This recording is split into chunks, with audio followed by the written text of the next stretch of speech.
I just finished reading this book. So, I did a video earlier today about another book I was reading, and I read that. In about a week, less than a week. This book, way more complicated. Yeah, I've been reading it since September, like the second week of September, and I just finished it tonight. So I have Goodreads.com here with the book, the author.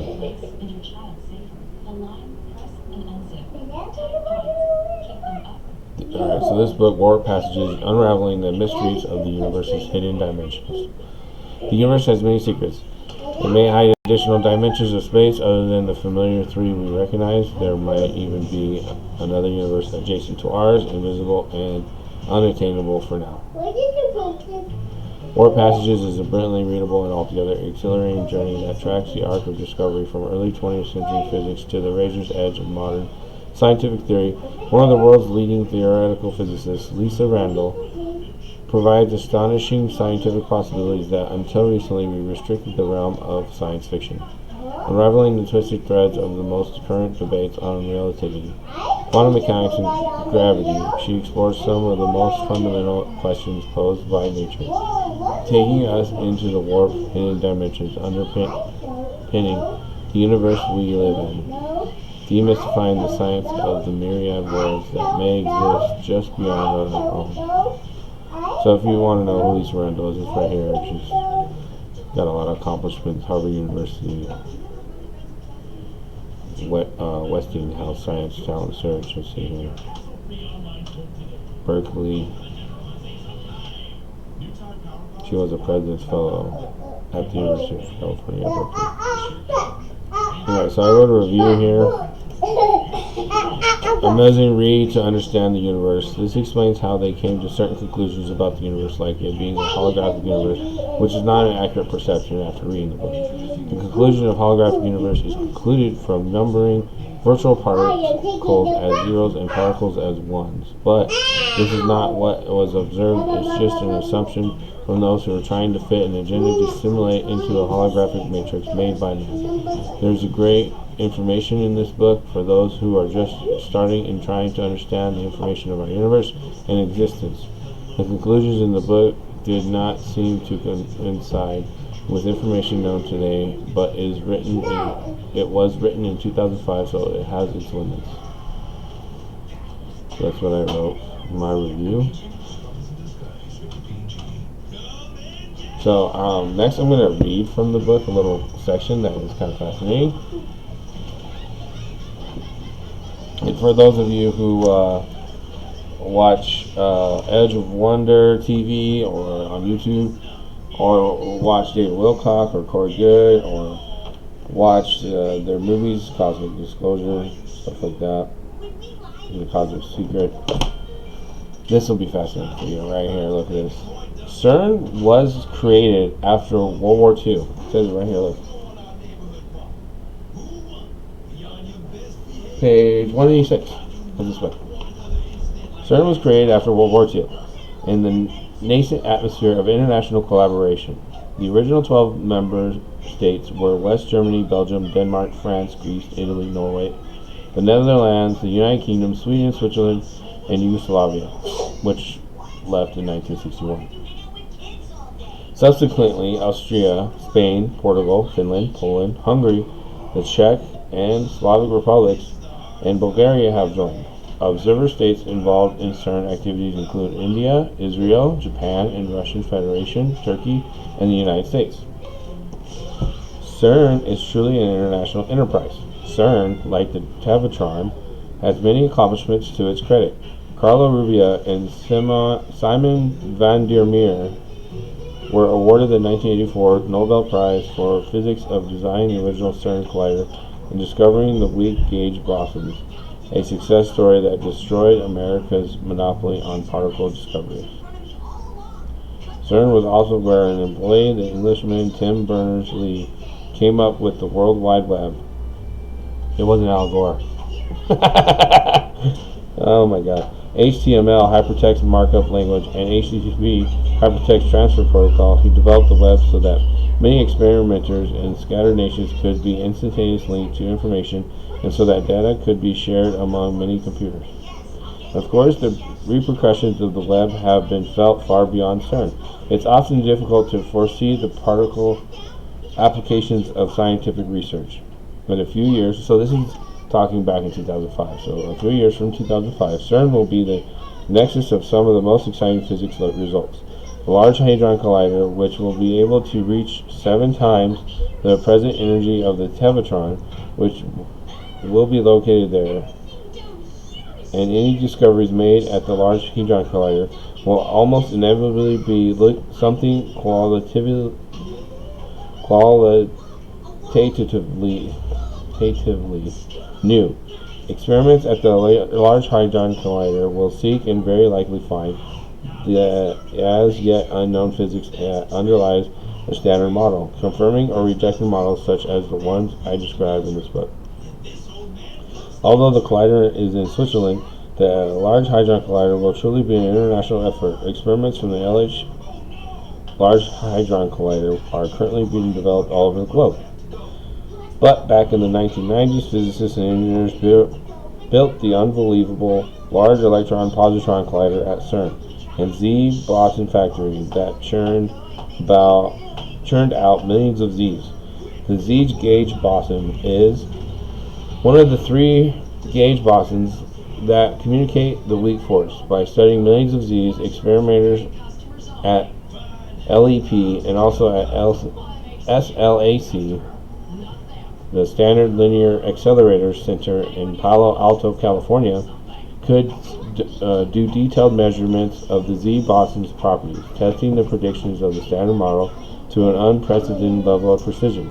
It would take us too far off track to describe each of these measurements in detail, but in a moment I'll give you an idea of the stunning precision that was achieved. The basic premise behind the Standard Model test was very simple. The Standard Model makes predictions for the masses of the weak gauge bosons and the decays and interactions of the fundamental particles. We can test the consistency of the theory of weak interactions by checking whether the relationships among all these many quantities fit the theory's predictions. If there were a new theory with new particles and new interactions that became important at energies near the weak scale, there would be new ingredients that could change the weak interaction predictions from their Standard Model values. Models that go beyond the Standard Model therefore make slightly different predictions for the Z boson's properties than those predicted by the Standard Model itself. In the early 1990s, everyone used an incredible, cumbersome method for predicting the Z's properties in these alternative models so that the predictions could be tested. The method was very hard to penetrate and was outlined in a document with more pages than I cared to carry. At the time, I was a postdoctoral fellow at the University of California, Berkeley. In the summer of 1990, while I was attending a summer workshop at Fermilab, which is also in the United States, which is also a Hadron Collider, I decided that the relationship among different physical quantities could not possibly be as cumbersome as the method in the multi-page document implied. And it continues on from there about that. But there's another part here. I think it's 222.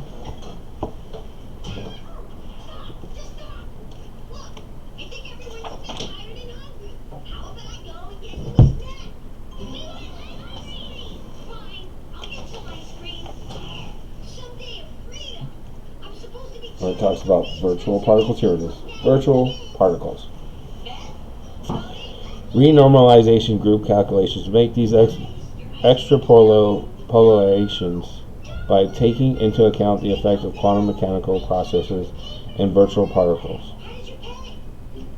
Virtual particles, a consequence of quantum mechanics, are strange, ghostly twins of actual particles.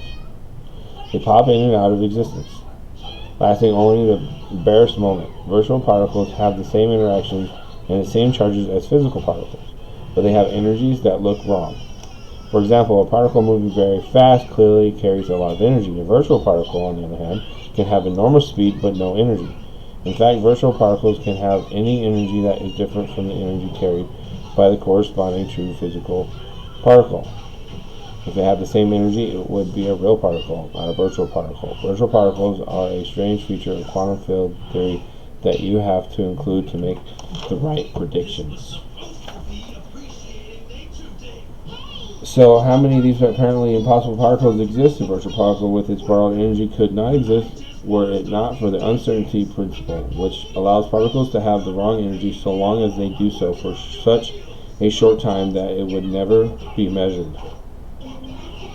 The uncertainty principle tells us that it would take infinitely long to measure energy or mass with infinite precision, and that the longer particle lasts, the more accurate our measurement of its energy can be.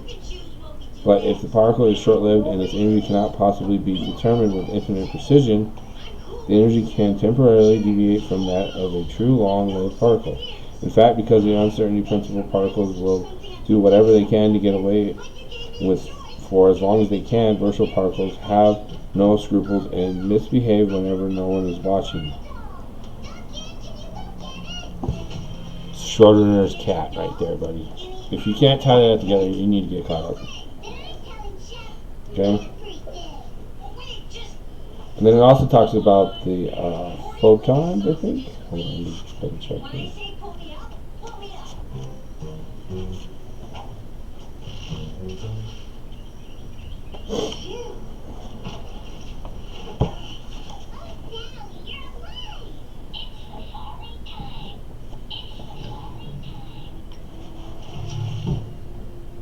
Or is it electrons?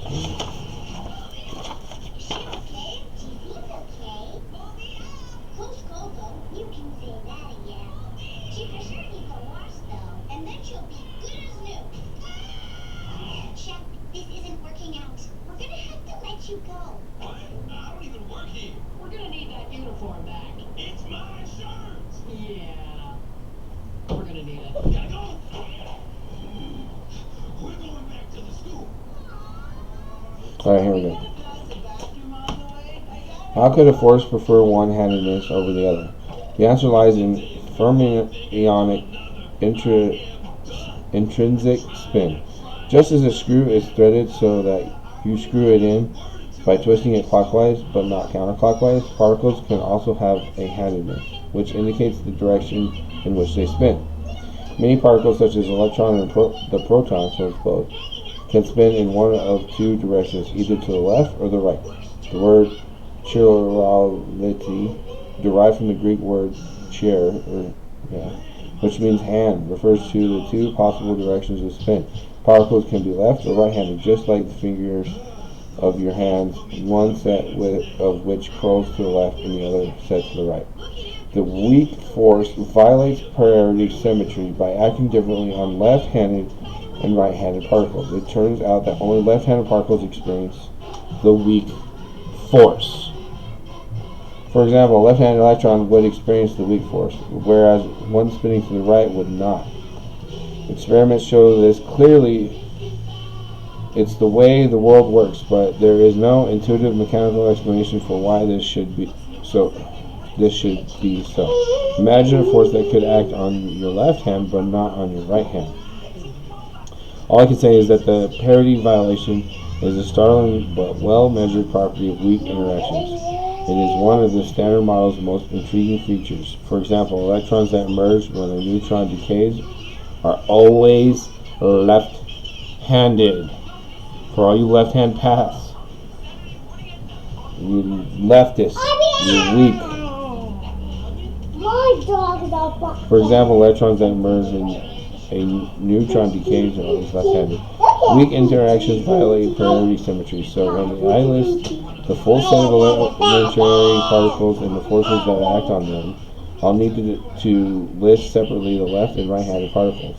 The violation of parity symmetry, strange as it seems, is not only novel property of the weak force. The second equally important property is that the weak force can actually convert one particle type into another, while nonetheless preserving the total amount of electromagnetic charge. For example, when a neutron interacts with a weak gauge boson, a proton might emerge. This is very different from a photon interaction. which would never change the net number of charged particles of any particular type. That is, the number of particles minus the number of antiparticles, such as the number of electrons minus the number of positrons.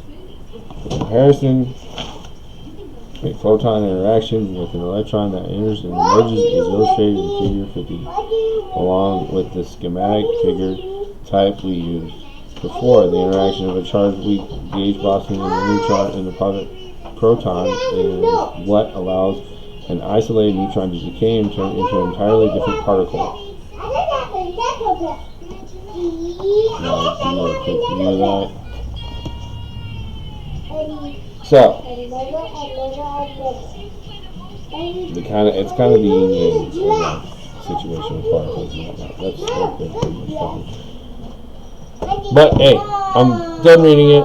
Read it for yourself. Also, by the way, I get into more of this on my Patreon. If you please go over to Patreon and become a patron. On my leak project interview review part 3, I talk about some of this. And I will continue to make more videos on a lot of this stuff. And thank you guys.